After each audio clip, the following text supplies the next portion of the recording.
Chicago City. I started the day with no plan, just walking and looking up to the beautiful buildings in Chicago. The weather was nice. It's the small things you notice when you slow down, like street musician, the train rattling, the river. I have been in Chicago so many times, but this time I didn't have a plan and I wanted to be a little different. Maybe visit some places that I have not seen before or I have not done before. The river kept showing up between buildings, like it was trying to say something. And then I said, oh, I have never done the famous Chicago River architecture tour. So I saw the boats and I figured, why not? So I will do this tour for my first time. I picked Wendella's company and I'm taking the Chicago River architecture tour for 45 minutes. I think it should be in those. The price for adult is $28. So I decided to do this because it was the cheapest one, and I think 45 minutes should be more than enough. So I got my ticket, and before this I had some time to spare, so I decided to go for a walk and see what I will find out. If you requested a song Speechless, raise your hand. Well, hey, I think she left. And that means I get to go to yours next, because you're next. Oh, Shira Deli. Here they sell one of my favorite chocolate ice cream. Huh. There's no price. So I will go and get it while I wait for this.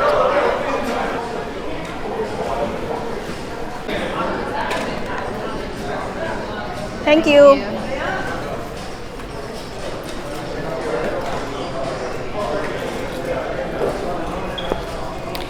It is expensive, but it is really good. I paid for this like $15, and it was really small. Oh well.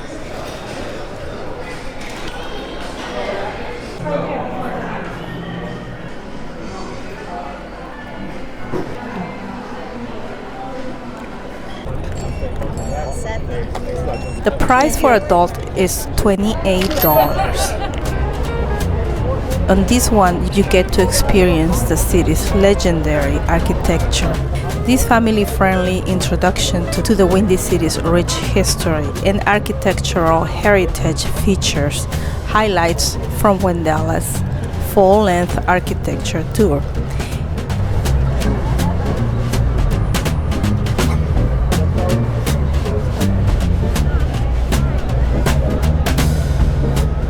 It is fitted with all required safety equipment, either side of the vessel midship.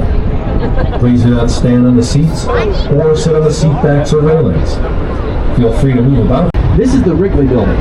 It is built with revivalist style architecture, a popular style from the 1880s to the early 1920s. This is just following the Great Chicago Fire. Our city's just been destroyed. We're starting to rebuild it. Want to prove to the rest of the world as we rebuild that Chicago is just as beautiful as any place else. Spanish revivalism, to get specific, which is very intricate design. In fact, it is made of 100,000 white terracotta tiles of 6 different shades. Each one so delicate, it's got to be washed by hand. So imagine the task is to wash the entirety of the Wrigley Building. But that's not the only revivalism style. Any place you can copy from in Europe, on the left-hand side where the Apple Store is now. We established our fur trading industry in the 1770s, which is how we first got our start. And the thing that allows that fur trading to flourish over the years is the waterways we're exploring today. We've got 20% of the world's liquid freshwater in the Great Lakes system dead ahead. Very convenient connection to the Midwest, East Coast, even Canada. Maybe a little too convenient. Where do you think the alcohol came from during Prohibition? Sorry to report, Canada. And to the south, the Chicago River eventually connects all the way down to the Mississippi River and then Gulf of Mexico. So again, a very convenient spot. We're very well connected thanks to these waterways. That's why trade and the city flourished. In fact, even the name Chicago comes from this river in a roundabout way. Chicago comes from the Potawatomi word Escargola. That means stinkweed. It's a type of onion grew along our riverbanks before there were buildings here. Chicago is literally the little stinky onion. Where we get our name from. It's 100% true. That onion wouldn't exist without the burger either. So again, this is always been a very important part of our identity here in Chicago. We do have a great example of contextualism style architecture coming up in just a moment. But we got a second before that happens. We'll quickly talk about this building on the left. It's got the NBC logo all the way at the top. This is NBC Tower. Inside, we filmed NBC shows like the Judge Mathis Show, the Steve Harvey Show, but most notoriously, the Jerry Springer Show. All filmed right there at NBC Tower. Now we can see the building I'm talking about. It's on the right-hand side, in the second row beyond the James Hardy, that glass building with different light wavelengths of balconies. Aqua Tower, geological contextualism. If you stand in the base and look up, all its balconies look like ripples or waves across the Chicago River right next door.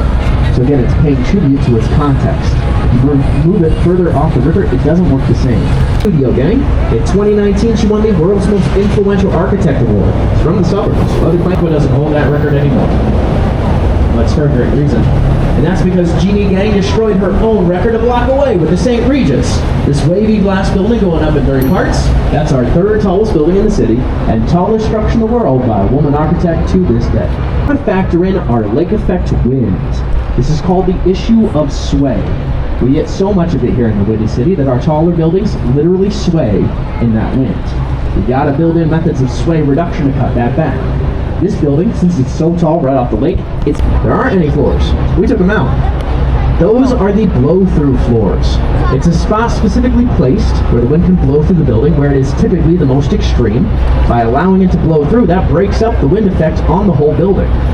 It's a very significant way to cut back your sway.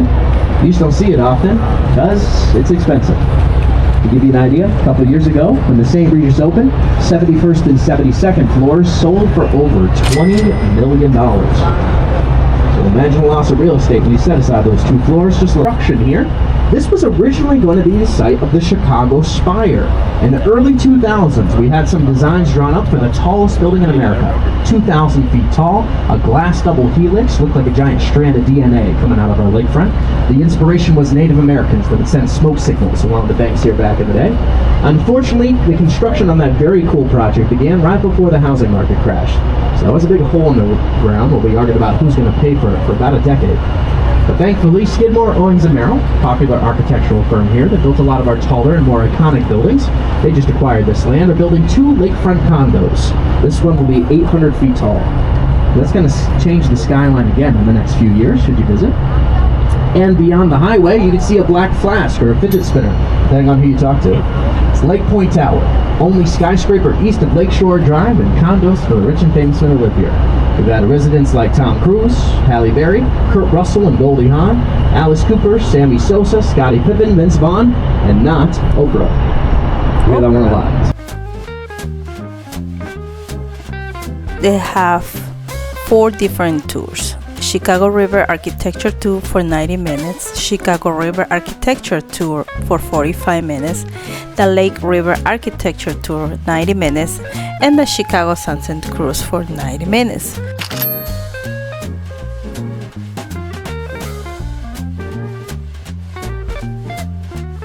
From the water, the city looks completely different, like it's telling you its story in reverse. We drifted under the bridges like turning pages in a book. To come up onto the street. So if you're doing the mental math, you might be wondering, where did all this land come from? However, it also created opportunity for some of our stranger characters to take advantage. The neighborhood on the right is called Streeterville. It's named after George Cap Streeter. He was a gun runner and a con artist who shipwrecked his boat along a sandbar here in the 1880s. Shortly after, the city disposed of their debris and rubble, filled the area in. People came to it looking to buy that. Streeter would greet them, go in his boat, forge a fake land deed, and sell people the lands he did not own. And another architectural tidbit I like has to do with the building in front of us. It's our second tallest building in the city, Trump International Hotel and Tower, but it's created by the world's tallest architect, Adrian Smith. He's only 5'7". Had to shout out a fellow short kid. That's not where he gets the name. He's called that because he created the world's tallest building, the Burj Khalifa in Dubai. It's the same general design as this one. In fact, this building was a prototype. But there is one noticeable difference. The world's tallest, twice the size. If you imagine two Trump towers stacked on top of one another, that's how tall the world's tallest building is. And even at half the height, it's still Chicago's second tallest. Gives you an idea of how impossibly tall that standard has been set in Dubai. Now on the right-hand side, just after the Apple Store, again, is the Tribune Tower. It's also the end result of a competition to see who could create the most beautiful office building in the world. We got over 260 entries from 23 countries. That won. To pay tribute to that competition, around the base are stones from iconic locations everywhere. We have bricks of the pyramids of Giza, the Great Wall of China, the Taj Mahal, the Parthenon, the Alamo, the Berlin Wall. We even had a moon rock for a while, but people kept trying to steal it. So I'm back in this. But the rest of the stones and plenty of others still there, which means after the tour, you cross the street, take a walk around the outside of it, you can take a mini free trip around the world in about 5 minutes. It's another cool free thing to do. And from this angle, you can get a better view of the architecture of the Trump Tower. Specifically, it's 3 setbacks going up the side. And the second terrace matches the Mathard Tower, which is the white telescope building across the river. So again, it's 3 terraces, match 3 neighbors. But on top of that, it's sandwiched between an all-white building and an all-black building. So this bluish-grayish glass and steel creates a transitional element between those 2 extremes. Another great example of contextualism, blending all of its context together into a single design. The motto is of a place, for a place, by a place. If you're doing it right, you can't even move it 2 blocks away and have it work the same. That's the beauty of this style design. It may not sound cheap depending on where you're from in the world. For downtown Chicago with a river view, that's the best deal you'll find, I guarantee it. You probably recognize these buildings anyway. They're coming up on the right-hand side, 2 giant corn cobs. Marina City Towers, iconic and cheap apartments from the 60s. But back when they were built in the 60s, not a whole lot of other apartments downtown, so these are also self-sustainable. If you head inside, you can still find a fully functional grocery and liquor store, movie theater, bowling alley, swimming pool. The parking's on the lower levels. There are restaurants and a House of Blues beneath that. And following the bridge on the right-hand side, you can see where it gets its name. It's an actual functional marina in the basement. You can park your boat there too, and access all of that from the building. You can also get a better view of the parking down here. Cars are going to come out the back side twice. Don't worry, both intentional. One was a Steve McQueen movie called The Hunter. Another was an Allstate commercial. Did that same stunt a few years ago. So they did some of these job to valet park those. So if you ever feel like your job is stressful, remember that. Now, first building here I want to point out is on the left. We got a curved glass building here, the New Bean building. This was Ferris Bueller's dad's office from Ferris Bueller's Day Off. But the curve of that building matches the curve of the river, and so does its greenish bluish tint. Pays tribute to what's around it. That's contextualism. There's another contextualist building in front of us, a Y-shaped building. Back in the day, that meant you miss out on your space. Can't do much about it. But not anymore, thanks to technology. You can vault the 3rd floor of your building with steel I-beams, which is what our bridges are made of. Strong, but not attractive.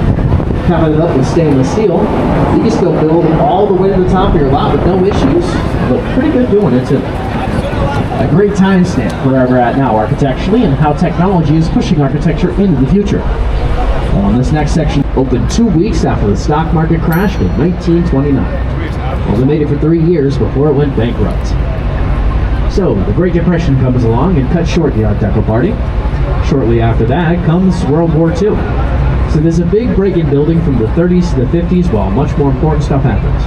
But when we come back to building afterwards, buildings look a lot different than Art Deco. Coming up on the right are 2 giant black steel boxes. These are modernist buildings from the 1950s. After World War II, there's a big return to the workforce. So we need office buildings quick to accommodate that. Mies van der Rohe takes architecture back to its 3 most basic building blocks in modernism: skeleton, skin, and space. That's all you need. The skeleton is the steel aluminum frame that hold them up. They wear their structure right on their sleeve. They're office buildings, so they're all business. They're not trying to wow you like Art Deco does. They just got to be functional. That also means the skin, which is typically the ornamentation in Art Deco, isn't necessary anymore. It's just floor-to-ceiling windows in this case. And the space, the white boxes in the 70s. That's international style. You can pull it out of any place in the world in the 70s. Architecturally, no change. They're the same. The biggest difference is why we're making them. We're no longer sticking out in order to be functional. We are now trying to fit in with the global scheme of architecture. And fitting in continues into the 80s, which is when contextualism doubles down on the idea. Now, contextualism is important, especially because all these different styles of architecture will make your city feel more like buildings than a city. They're all competing for your individual attention. You lose sight of the big picture when you forget your context. So contextualist buildings, like that curved glass one ahead, they flip the equation. They sacrifice their own ego to collaborate instead of compete. By emphasizing their community, they blend all the styles together and create neighborhoods in place of random buildings. That's why it's so important. And alive and well today, so we're caught up. Which is important because there's a particular building you want to see, coming into view behind me. A black building stair-stepping its way to the tallest in Chicago, the king of our skyline, the Sears Tower. First thing I gotta mention, I know, is the Willis. Had a name change 2009. You're not a tourist, remember? You're a Chicagoan in training. So, no matter what the name gets changed to, and it will be changed again in 2029, the naming rights go up for bid. Unless that new name is the Sears, don't even learn it. It'll always be the Sears. We're in Chicago. In Chicago, or even America, this was the tallest building in the world. Held that record for 23 years into the 90s. It is now the third tallest in America. Although you can notice it's got that stair-step look to it, where the building jumps in, continues up. That is our third and final method of reducing the sway of your building. And it's still the standard for tall buildings everywhere. The Burj Khalifa, world's tallest I mentioned, does the same thing. And the Sears here was the very first to do it. It is called a bundled tube design. The two guys that designed it, and of all the neighborhoods in the city, again, we got 77. River North, Big Streets, Hubbard, and Clark. You'll find a high concentration of bars, clubs, restaurants, live music, up and down both. A lot of that's open till 2 o'clock in the morning or so. On Hubbard Street is a place called Andy's Jazz. That's live jazz music while you're getting something to eat. It's also family friendly. Anybody can go. You want the adult version? On Clark Street is the Blue Chicago Prohibition Carnival with some live blues starting at 9 p.m. Casino is also in River North now. It's in the Medina Temple building in River North. So if you want to gamble, projector screen. We project moving images and shows onto the side. It is the world's largest permanent digital art projection. And it's free. It's called Art on the Mart. I just learned this one last year, still blows my mind. If you were a loving Chicago parent in the late 1800s, you would give your kids beer. It was cleaner to drink than the water that came out of our taps. They get your kids drunk, but at least it wouldn't kill them. That is clearly not a sustainable solution to that problem long term. I don't think you guys are freaking out enough about how wild of a fact that is. In 1892, we began an 8-year process of digging canals and building locks that expanded the river and connected us to the Des Plaines to the south, which flows into the Illinois to the Mississippi to the Gulf. And when we connected those bodies of water, gravity took over and grabbed Lake Michigan and pulled it to the south through the Chicago River. With the help of a few locks and levees, it reversed the flow of the main branch on the way. That means you can now take a boat from the lake to the Gulf, never fight the current on your way down. This recent investment in Chicago's Riverwalk means we're also more invested in the river's health and safety. So we're not just pumping it filled with pollution, sending it down to Mississippi, and making it St. Louis's problem. In fact, we want to have this river swimmable by 2030. That's the goal. It's also a pretty bad idea. Who's going to swim the river come 2030? That's what the lake's for. But it's good news we're on track for that. Even if I champagne bottle. You see the champagne bottle there? Green terracotta, black marble gives it a green tint, and that's actual real gold. That's 24 karat. It's just 1/5000th of an inch, half the thickness of ceramic, but real. And that building also looks a lot like a certain obscene hand gesture, which is very intentional. Tells you how he felt about Prohibition too. On the opposite. The tour was really good. And yes, 45 minutes, it was just perfect time for me. Now, we got some housekeeping things before the end of the tour here. First and foremost, we ask that you please remain seated or braced until the end of the tour for your own safety. There's sometimes a bump as we come into the docks.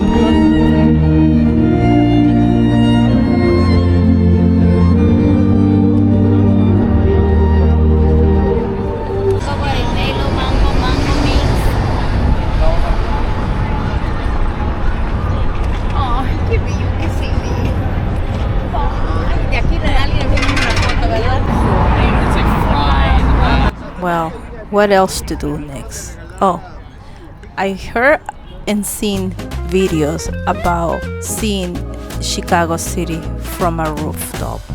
I know there are many of them, but I don't know which one will be one of the best. So I found the Trump Tower. It has a rooftop. Terrace 16. It's a restaurant lounge on the 16th floor and offers one of the best views of Chicago River and the skyline, especially during golden hour or at night. I took the elevator up. I didn't know what kind of view I was waiting. 16th floor. What? Uh-huh. Wines. Sorry. Then the doors open and this was the view. The river curved below like a glowing path. The city was all around me. I ordered something small, just a drink. Just wanted to sit, to breathe, to watch. It was very windy, but it was nice. No rush, just one of those views you stay with a little longer.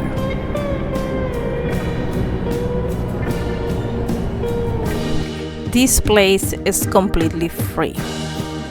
It's usually for their guests at the restaurant, but I asked the waitress if I could go there and admire the view, and she said it's fine, you can go in.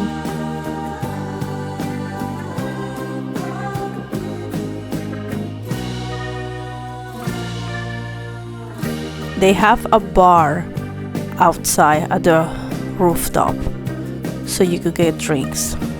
Other than that, it's completely free.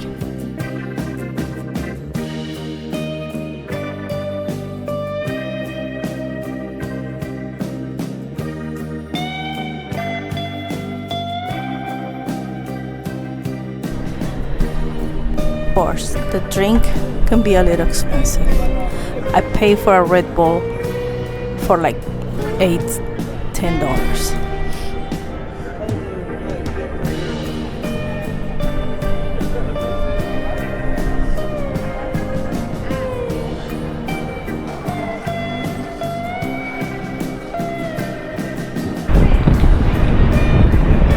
This was a short visit in Chicago, but I did enjoy it.